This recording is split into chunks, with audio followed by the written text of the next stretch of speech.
my name is Carlos Gabriel Ego and Soga. Please like and subscribe my YouTube channel. My mom made this video for you. So, watch and study hard.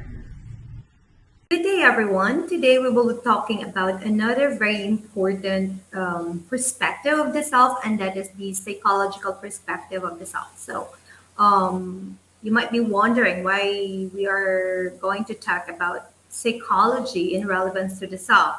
This is actually because the psychology of the self is the study of either the cognitive or affective representation of one's identity or the subject of experience.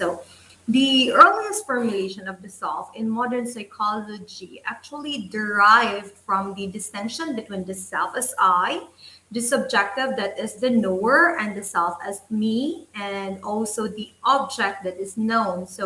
The current views of the self in psychology position the self as playing a very integral part in human motivation, cognition, and social identity. It may be the case that we can now usefully attempt to ground experience of self in a neural process with cognitive consequences, which will give us an insight into the elements of which the complex, multiply situated selves of modern identity are composed. The self actually has a lot of many facets that make up the integral parts of it, such as the self-esteem, the self-knowledge, the self-perceptions. All parts of the self enable us to alter, change, add, if not modify aspects of ourselves in order to gain social acceptance in our society. A very useful accounting of a contributing factors to what we call selfhood is the self which gradually emerges, and the self that arises at the intersection between the habits in our biological metabolic processes and the social cultural habits of local culture that is actually inculcated in us. And lastly, our role models, the good and the bad, and also how much responsibility the individual takes in order to make a healthy choices and develop and strengthen their own chooser self. With these complexities of the self, it is the very reason why we have to tackle this important perspective of the self, and that is the psychological perspective. In this lesson, guys, we must be able to identify the ideas in psychology about the self, analyze the effects of various factors that is identified in psychology in the formation of the self, and lastly, we must be able to create our own definition of the self, which is actually based on the psychological definitions and ideas. Now, to start up with this topic, of course, we will now talk about psychology. So, what basically is psychology? Psychology, as defined, is the study of a scientific study of the mind and behavior. Psychologists actually are always active and involved in studying and understanding mental processes, the functions of the brains, and including our behavior. The field of psychology is definitely considered as a hub science because it has a very strong connections with the medical sciences, the social sciences, and education as well, according to Biak, Clovans, and Werner 2005. While you might understand what psychology is, but many people are not quite so sure about what psychology does, what purpose the psychology serves, and what are its goals. Let us now take a closer look at the major goals of psychology, what psychologists strive to accomplish, and how psychology is used to solve the real world problems. here are actually the four primary goals of psychology, and these are to describe, to explain, to predict, and change behavior, which is in many ways, these objectives are similar to the kinds of things that you probably do every day. I'm quite sure of it. Not just probably. So this is we usually this is our these are the things rather that we usually do when we interact with other individuals, and we usually ask these questions like um, what are they doing? So when you ask that question, what are they doing, that is basically describing already. You may also ask, why are they doing that? With that question, you are already quite explaining. Another, you might ask, what would happen if I would respond in this way? And in that manner, you are quite predicting already because you are asking for something that might happen based on your reactions or response. And you may also ask, what can I do to get them to stop? So if you would want something to happen that is actually changing course or changing the action of others, so there, psychologists ask many of the same types, just like we do ask this the same type of questions, but psychologists, they use the scientific method to rigorously test and systematically understand both the human behaviors and including the animal behaviors as well. So one by one, let us talk about these major goals of psychology. So first, describe. When we say describe, actually, this is the very first goal of psychology, and it is simply to describe the behavior. And through describing the behavior of humans and other animals, we are better able to understand it and gain a better perspective on what is considered normal and abnormal. Psychology researchers utilize a range of research methods to help describe behavior, including the naturalistic observations, case studies, correctional studies. They also do surveys and even self-report inventories. So, psychological researchers might start by observing human behavior and then describing a problem. By understanding what is happening, psychologists can then work on learning about why the behavior happens and even how to change that particular behavior.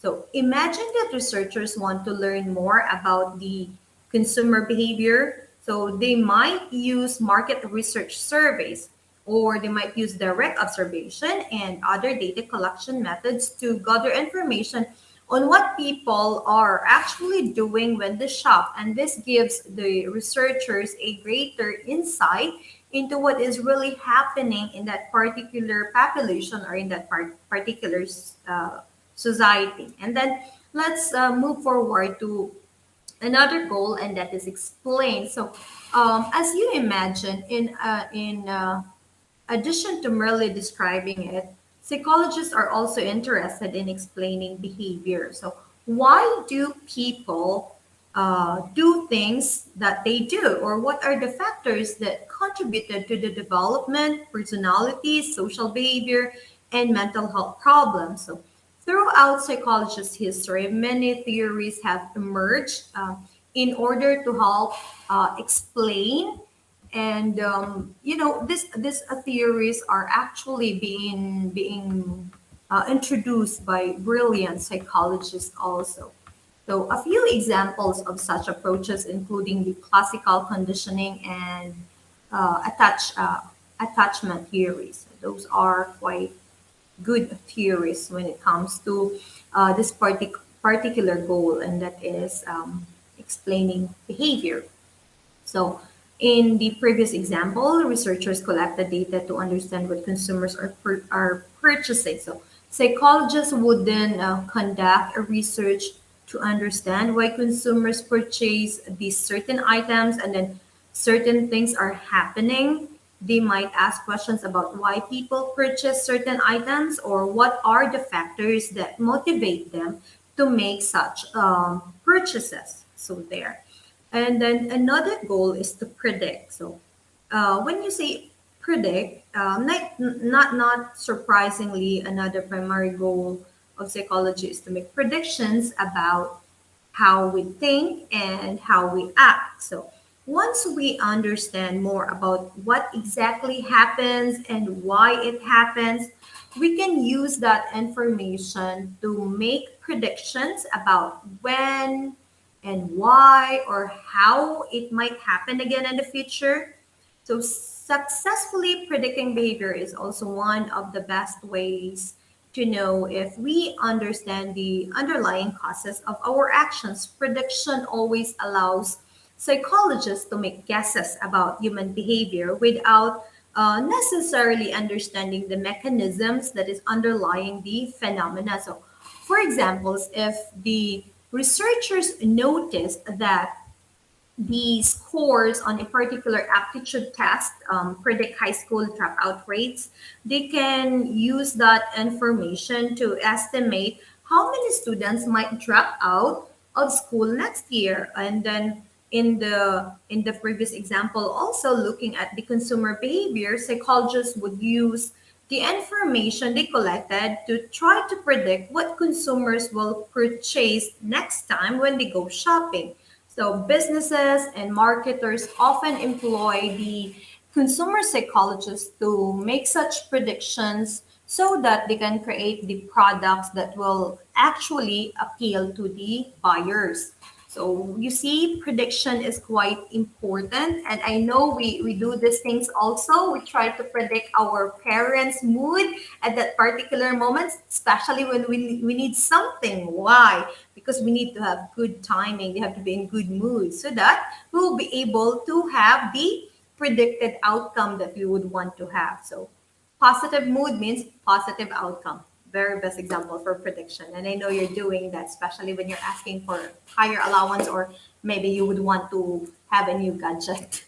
So there. Then change. The last major goal of psychology is change. Now, uh, perhaps it is also very most important. Why? Because psychology strives to change. It strives to influence and also it strives to control behavior to make a constructive and lasting changes in people's lives. In our previous examples, researchers might take what they want, what I mean, what they know about the link between the scores on aptitude tests and dropout rates and use the information to develop programs designed to help students to stay in school, which is very important.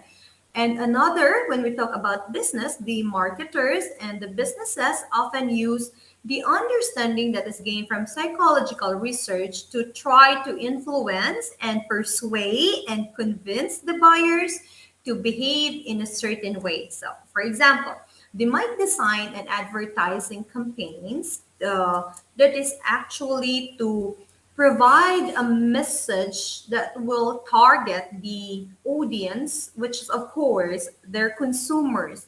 In doing so, in tailoring that messaging to specifically appeal to a certain type of buyer, then these individuals will most likely respond to it. Hence, they will be buying that particular product, and so business will be good.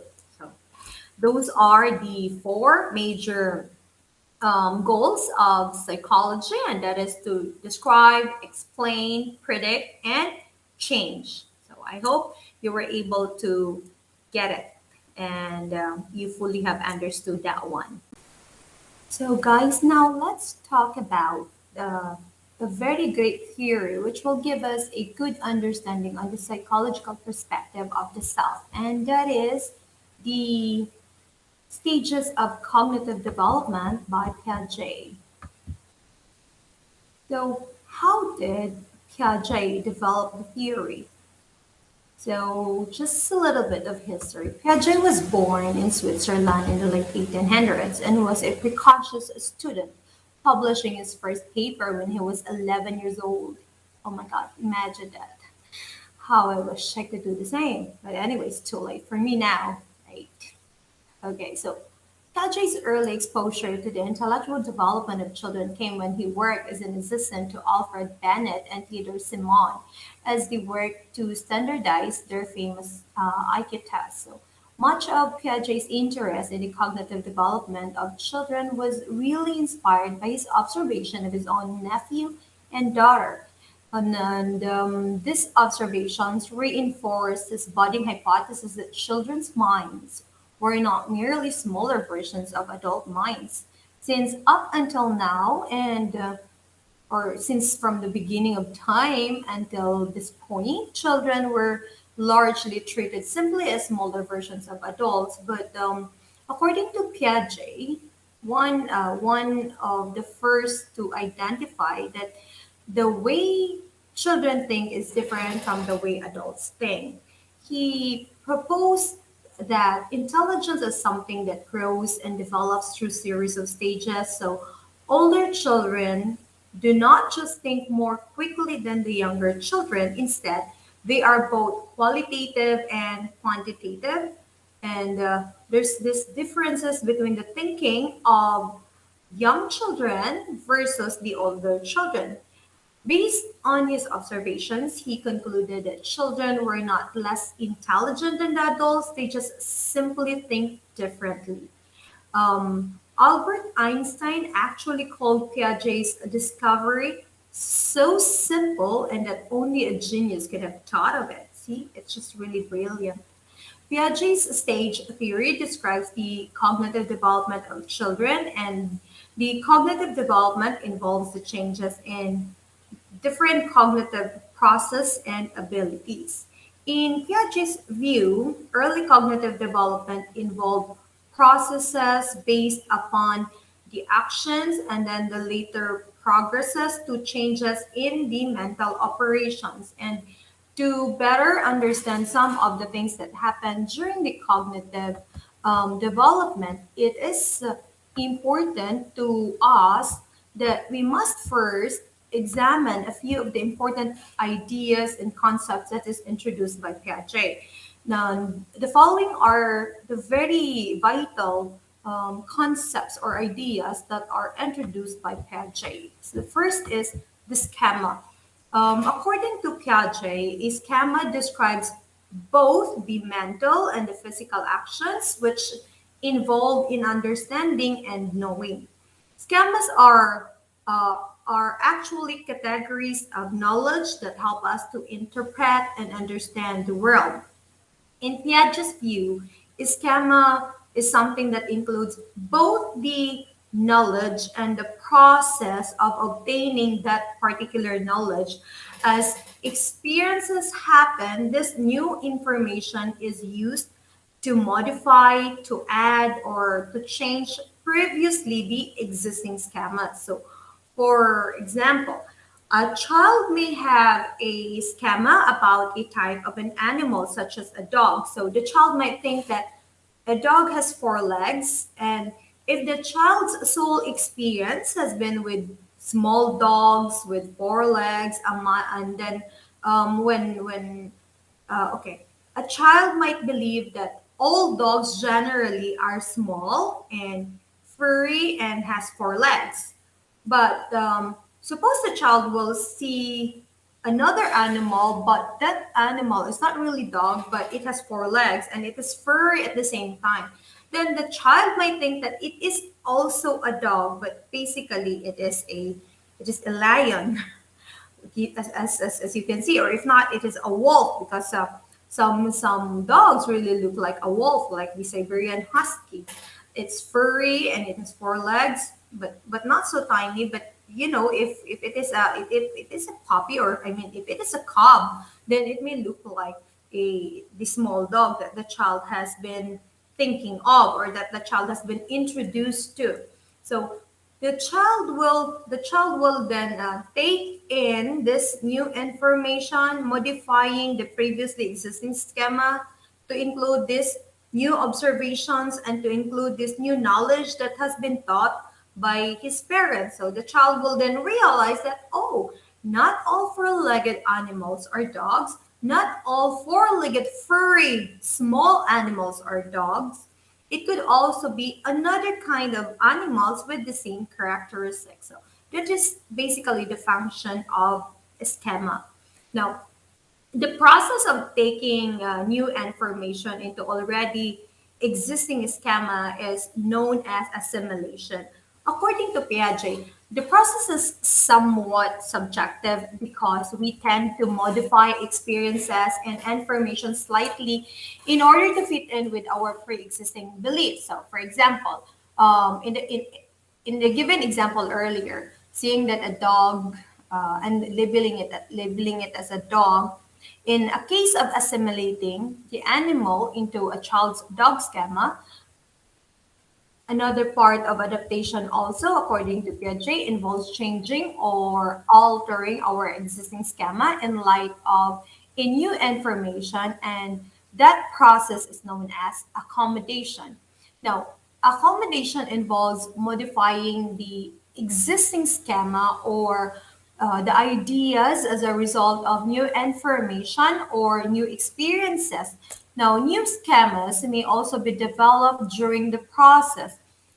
Piaget believed that all children try to strike a balance between assimilation and accommodation at the same time, which is basically achieved through a mechanism, and then Piaget called it equilibration. As children progress through the stages of cognitive development, it is important to maintain a balance between applying the previous knowledge, which is actually the assimilation, and then changing the behavior to account the new knowledge, which is the process of accommodation. And what happened next is that there would be equilibration, wherein equilibration helps explain how children can move from one stage of thought to the next stage of thought. So those are the three important concepts or ideas in this theory of Piaget's cognitive development or stages of cognitive development. Now, please take note that one of the most important elements to remember in Piaget's theory is that it takes the view that creating knowledge and intelligence is an inherently an active process. I find myself opposed to the idea of knowledge as a passive copy of reality, but then Piaget explained, I believe that knowing an object means acting upon it, constructing systems of transformations that can be carried out on or with this particular object. And knowing reality means constructing systems of transformation that correspond more or less adequately to reality. So that's Piaget's theory of reality. Piaget's theory of cognitive development help add to our understanding of the children's real intellectual growth, and also it stresses that children were not merely passive recipients of knowledge. Instead, kids are constantly investigating, experimenting at the same time. I know you did that when you were a kid, that when you see something and out of your curiosity, you might just touch it or taste it. And then basically, with that experimentation, the child or the children will be able to build their own understanding of how the world works. And I hope you could remember once in a while that you did this kind of experimenting, and then you realize something that, oh, when I touch the candle, the burning light of the candle, then you realize it's hot, and then you never do that again. I know you did that, or some of you, if not all of you, because I once did that when I was a kid. That is just out of curiosity. So that's how basically kids learn and establish their own understanding of the things and the objects around them. So now, another thing in this stages of cognitive development, according to Piaget, it has a different stage. So Through his observation of children, Piaget developed a stage theory of intellectual development that included four distinct stages. And what are these four distinct stages? We will discuss one by one later. So, Piaget's theory suggests that children progress through a series of four different cognitive development. These stages encompasses the numerous aspects of mental development, including reasoning, language, morals, memory. So to start up with, the very first stage, according to Piaget's stages of cognitive development, is the sensory stage. So, what is this sensory stage about? According to Piaget, this starts upon birth until when the child is 2 years old. And the major characteristics and development changes are the following. The infant knows the world through their movements and sensations, of course. Then children learn about the world through their basic actions, such as, of course, sucking when they're hungry, grasping, looking, and even listening at the same time. Infants also learn that things continue to exist even though they cannot be seen. So the at that particular stage, there is this idea of object permanence. So they are separate beings from people and objects around them. They realize that their actions can basically cause things to happen in the world around them. So, during this earliest stage of cognitive development, infants and toddlers basically acquire knowledge through their sensory experiences and manipulating objects. So, a child's entire experience at this particular stage or at this very early period of his stage, of course, through his basic reflexes, senses, and motor responses at the same time. It is actually during this sensory motor stage that children go through a period of dramatic growth and at the same time learning, because as kids interact with their environment, they are continually making new discoveries about the world and how the world around them works. So, in this stage, the cognitive development that occurs takes place over a relatively short period of time, and it involves a great deal of growth for children. Now, children in this stage not only learn how to perform physical actions such as crawling and then walking, they also learn a great number of stuff like they learn about language, okay, language both spoken language or could be through their body gestures or even just merely crying, okay, to communicate to their parents that they basically need something from their parents or to get the attention of the adults around them. And what else? In this particular stage, Piaget also states that this stage could be further different, could be further um, cut or could be further divided into substages. So, according to Piaget, as any parent or caregiver can attest, a great deal of learning and development happens during the first 2 years of the child's life, in which I would agree because I'm a mom and I have a first-hand experience. The sensory motor stage can be divided into six separate substages that are characterized by the development of a new skill. Okay, this is according to Piaget. The sensory motor stage is further divided into substages. Okay, and according to him, the sensory motor stage has four substages, and the following six stages are, or the six stages are the following. Oh my God, sorry guys. The first is the reflexes, which is 0 to 1 month.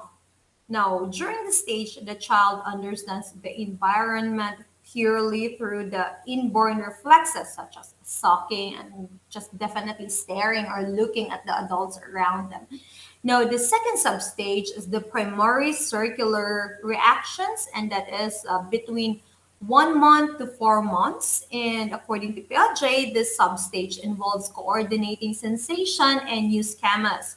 So, for example, a child may suck his or her thumb. Sorry, I could not pronounce well sometimes. Pardon me for that.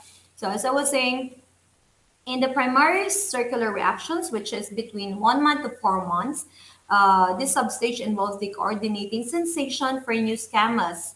And an example for that is when a child may suck his or her thumb by accident and then later intentionally repeat the action because maybe the child finds it nice to do, or maybe pacifying himself or herself, because some babies really do that kind of stuff, but my son, I could not recall, maybe just only a few times. Okay.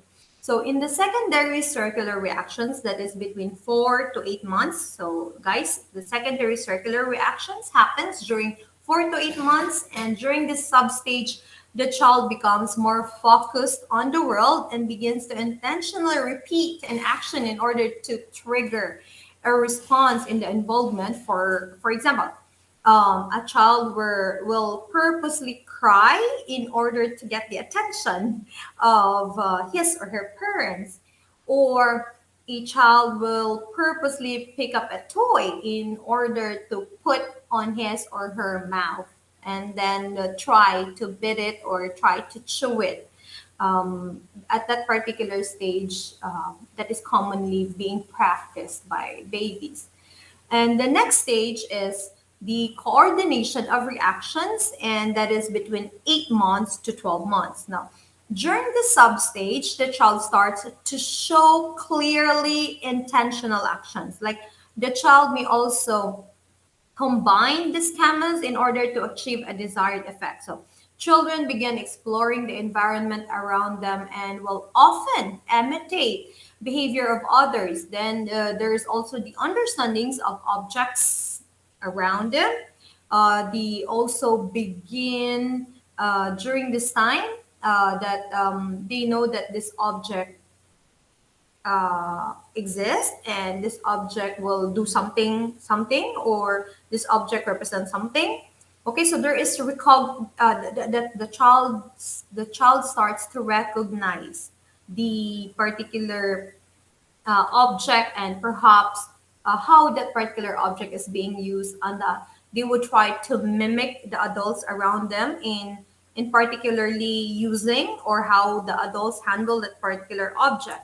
So there, children begin to recognize that certain objects having specific qualities. Yeah, like kids will try to get some glass and would try to use it and try to drink from it, although they don't know that much how to drink using glass, unless of course if they are trained as early as 8 months old. So in that particular example, a child might realize that a rattle or a particular toy, when shaken, it will produce a sound, or when you press the remote, it might turn on the TV, or it might turn on the air conditioner. Things and stuffs like that the child would be able to. I mean, when the child tries to get the notion of how it works based on how it is being shown by the adults around them. So that is secondary circular reactions between 4 to 8 months. And then we have the no, sorry, forgive me. That was coordination of reasons between 8 to 12 months. Forgive me, guys. I almost mix it up. Now, the next stage is the tertiary circular reactions. Okay, so in this particular stage, this is between 12 to 18 months, children begin a period of trial and error and then also an experimentation during the fifth substage. So, for example, a child may try out different sounds or actions as a way of getting attention from a caregiver or from his parents. And then we go to another stage, and that is the early representational thought, and that is between 18 to 24 months. So, what basically happens during this stage? In this stage, rather, according to Piaget, children begin to develop symbols to represent events or objects in the world in the final sensory motor substage. During this time, children begin to move towards understanding the world through mental operations rather than purely through action. So, as I mentioned a while ago, at this particular stage, the child will be able to have this object permanence idea. And then, according to Piaget, developing the object permanence is one of the most important accomplishments at the sensory stage of development because object permanence is when a child's understanding that objects continue to exist even though they cannot be seen or heard. So, for instance, okay, imagine like if you have a sibling or a nephew or a little cousin, then you are playing a peekaboo with that baby. Now, a very very young infant will believe that the other person or object has actually vanished and will act shocked or startled when the object reappears. But the older infants who understand object permanence will realize that the person or the object just continues to exist even when they were not able to see it. So, this is a classic example of how, during the stage, an infant's knowledge of the world is limited to his or her sensory perceptions and motor activities, and how behaviors are limited to simple motor responses caused by the sensory stimuli. Now, please take note that the sensory stages serves as an important base in the development and gives children the abilities that they need as they progress into the next stage of development. Because as children enters the next stage starting at around age 2, they would begin developing symbolic thought, and which allows them to improve language, imagination, and memory skills at the same time. It is during the final part of the sensory motor stage that early representational thought emerges. So, Piaget believed that developing object permanence or object constancy, the understanding that objects continue to exist even when the child cannot see it, was a very important element at this point of development, or at that particular stage of development of the child. By learning that objects are separate and distinct entities, that they have an existence of their own outside the individual's perception. Children are then able to begin to attach names and words to the different objects that surrounds them. So that's basically the first stage of development. So now let us move forward to the second operational stage, which is basically, of course, after the sensory stage of cognitive development, and that is the pre-operational stage, which occurs roughly around ages 2 to 7 years old. Now, language development is one of the hallmarks of this period, and Piaget noted that children in this stage do not yet understand the concrete logic and cannot mentally manipulate information, and also are unable to take the point of view of other people, which he termed as egocentrism. During the pre-operational stage, children also become increasingly adept at using symbols as evidence by the increase in playing and pretending. So, as you can see in our slide, that's, for instance, a child is able to use an object that actually represents something else. So that is like, you know, exact pretending. The child might be used the broom as a horse, and in this particular stage, also role playing is very tangible. It becomes an important part of children because at this particular stage, children often play the roles of mommy, daddy, doctor, and many other characters that are usually, the people that around them and has a significant impact on them. And so they would like to pretend to be that people or that person. So Piaget used a number of creative and clever techniques to study the mental abilities of children.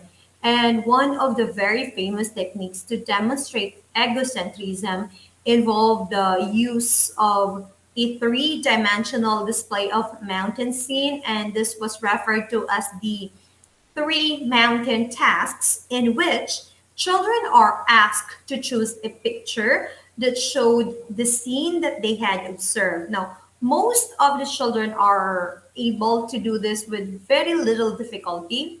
And then next, children are asked to select a picture showing that someone else would have observed when looking at the mountain from a different viewpoint.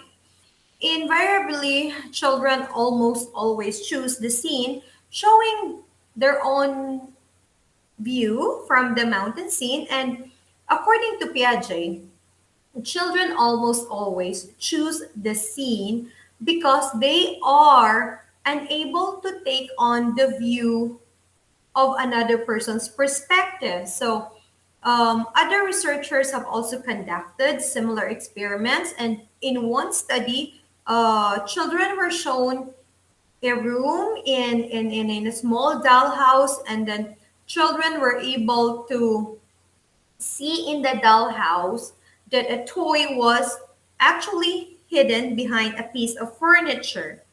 Now, that piece of that piece of furniture was where the toy was intentionally hidden. Now, children were able to see the dollhouse that a toy was hidden behind that piece of furniture. After which, children were taken into a full size room that was an exact replica of the dollhouse. So, from the dollhouse now to the exact huge room, which is basically designed the same as the dollhouse. Now, very young children did not understand to look behind the couch to find the toy, while the slightly older children, they immediately understand that they just have to go near to the couch, and just behind the couch, the toy is there, or it is where the toy was hidden. Um, in According to the developmental psychologists, they refer to the ability to understand that other people have different perspectives, thoughts, feelings, states, and as a theory of mind. So, based on this particular method or technique, they were able to come up with this idea. It's really brilliant, actually, because it is basically true that um, the ability to understand other people is quite different because people have different perspectives, people have different thoughts, and people have different feelings, and at the same time, their mental states might also be different. So there. Another well-known experiment involves demonstrating a child's understanding of conservation. In this, Piaget used a conservation experiment. Equal amounts of liquid are poured into two identical containers. So the liquid in one container is then poured into differently shaped cup, such as a tall and thin cup, while the other one is poured into a short but wide cup.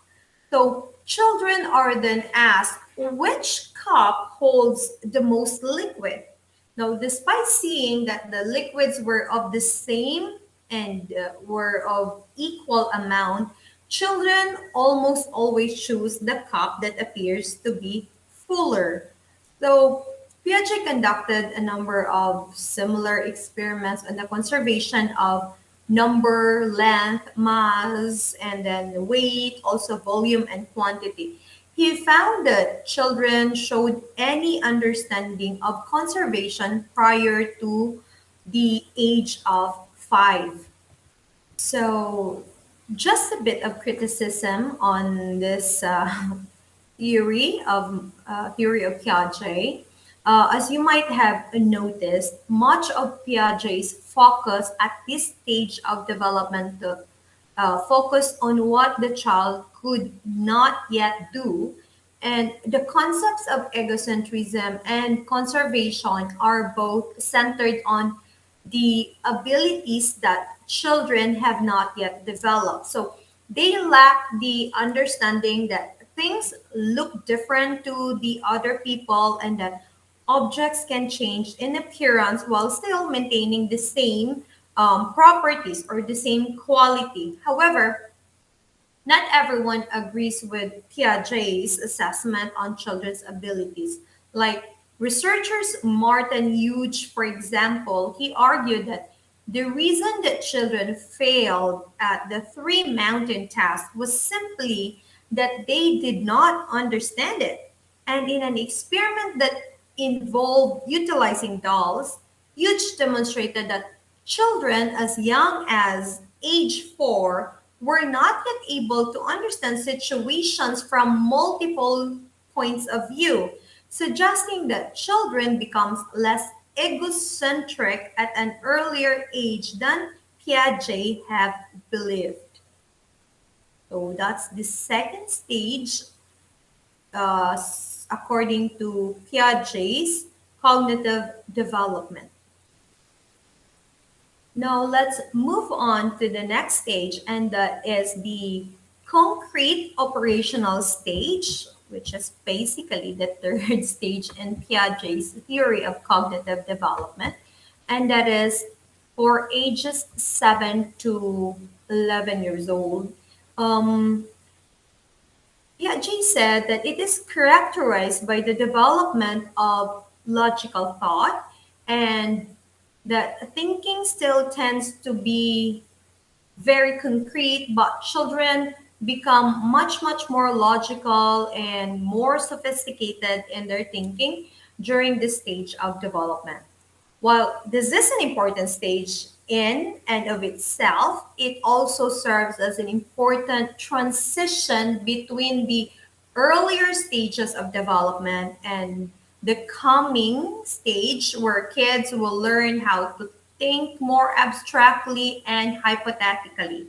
So kids at this age become more logical about the concrete and specific things, but they still struggle with the abstract ideas. So Piaget determined that children in the concrete operational stage were fairly good at the use of inductive logic or the inductive reasoning. Sorry. Again, it's inductive logic or inductive reasoning. According to Piaget, inductive logic involves going from a specific experience to a general principle. So, from one tiny thing to a vast or complex idea. An example of an inductive logic would be noticing that every time you're around a cat, you have an itchy eyes or a runny nose or a swollen throat. Then you might then reason from that particular experience that perhaps you're allergic to cats because you have this particular reactions whenever you are around with cats. On the other hand, children at this age have difficulty using deductive logic, which involves using a general principle to determine the outcome of a specific event. So, for example, a child might learn that a is equal to B, and so B is equal to C, but the child might still struggle to understand that basically A is equal to C. So one important development in this stage is an understanding of reversibility or the awareness that actions can be reversed.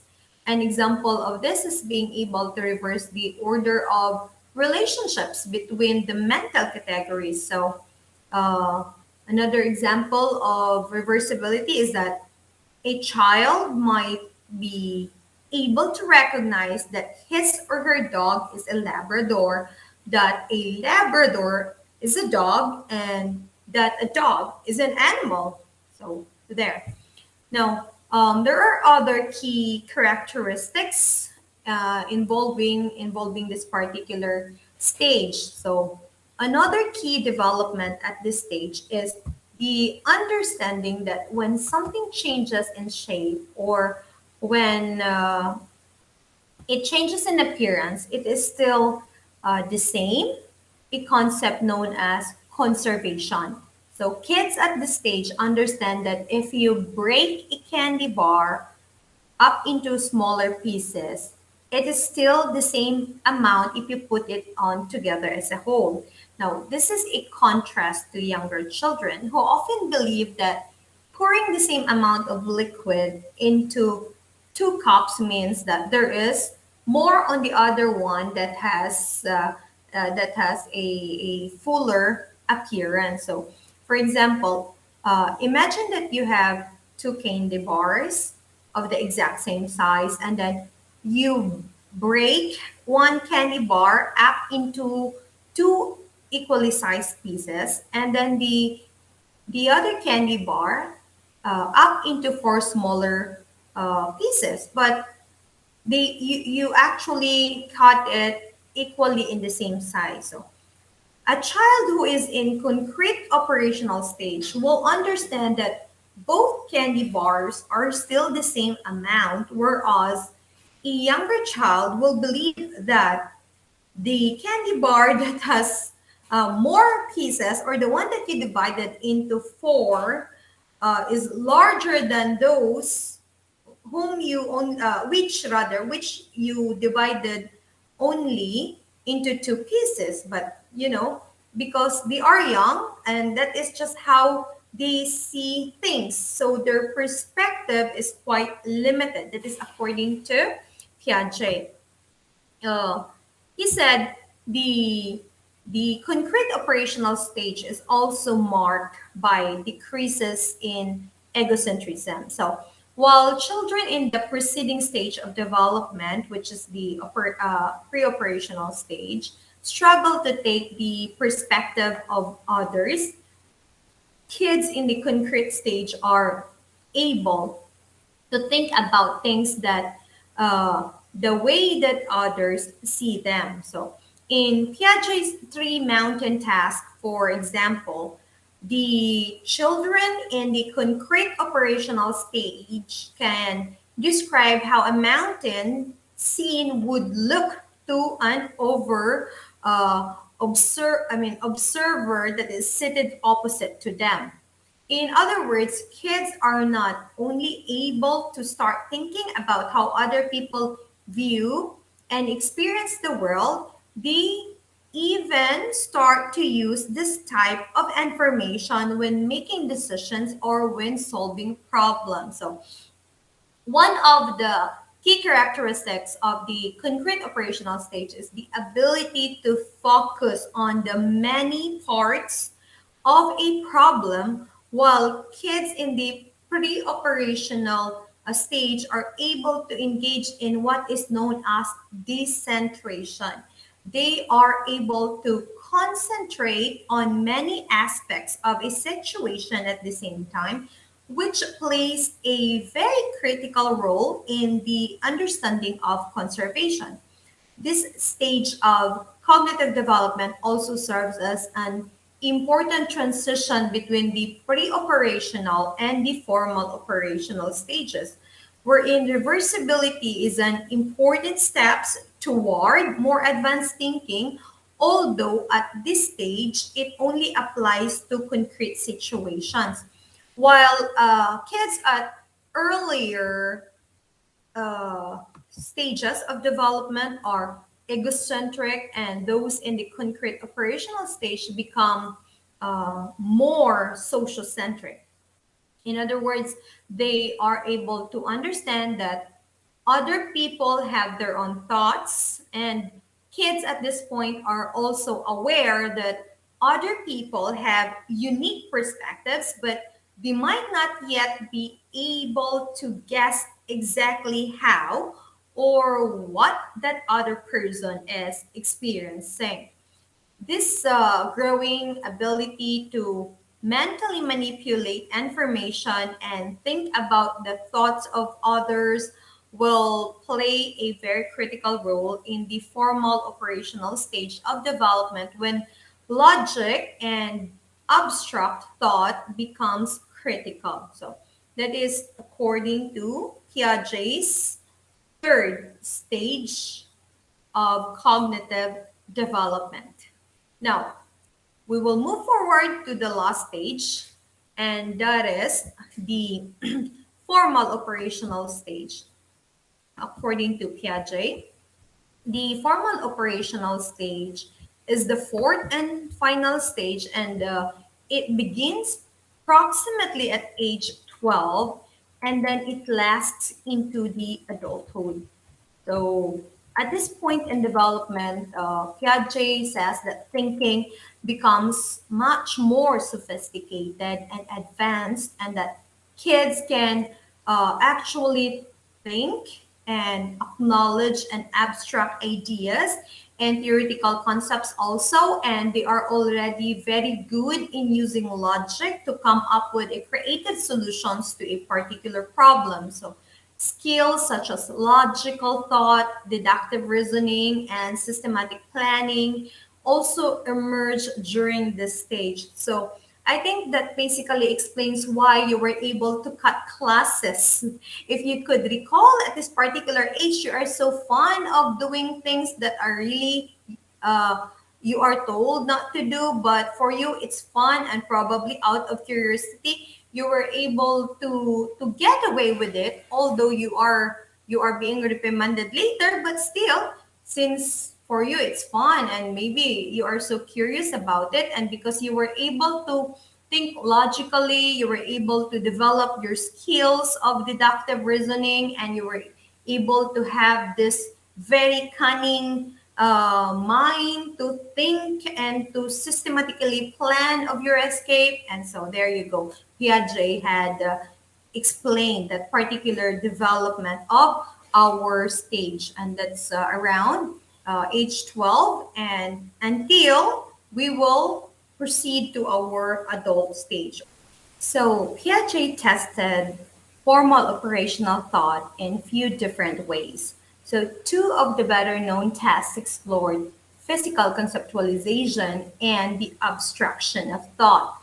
In the conceptualizing balance, one task involved having children of different ages balance a scale by hooking on weights on each end to balance the scale. The children needed to understand that both the heaviness of the weights and the distance from the center played a role. So younger children around ages 3 and 5 were not able to complete the task. They did not understand the concept of balance, but those children who are already 7 years old, they knew that they could adjust the scale by placing the weights on each end, but failed to understand that where they put the weights was also important. Now, by age 10, the kids considered already the location as well as the weight, but had to arrive at the correct answer using the trial and error.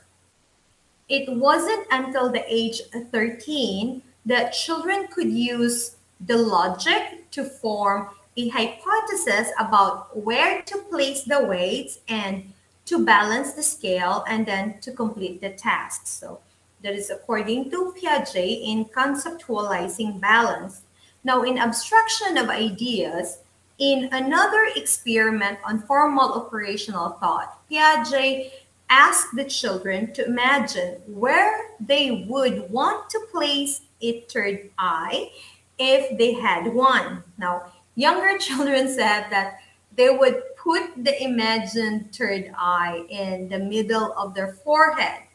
Other children, however, were able to come up with a variety of creative ideas, and they were about where to place this hypothetical eye and the various ways that they could be of use. So, for example, an eye in the middle of one's hand could be useful for looking around corners, or an eye at the back of one's forehead could be helpful for seeing what is in the background. No, creative ideas, they represent the use of the abstract and the hypothetical thinking. Both are important indicators of formal operational thoughts. Now, in deductive logic, Piaget believed that deductive reasoning becomes necessary during the formal operational stage, and that deductive logic requires the ability to use the general principle in order to determine a very particular outcome. So, science and mathematics often require this type of thinking about the hypothetical situations and concepts.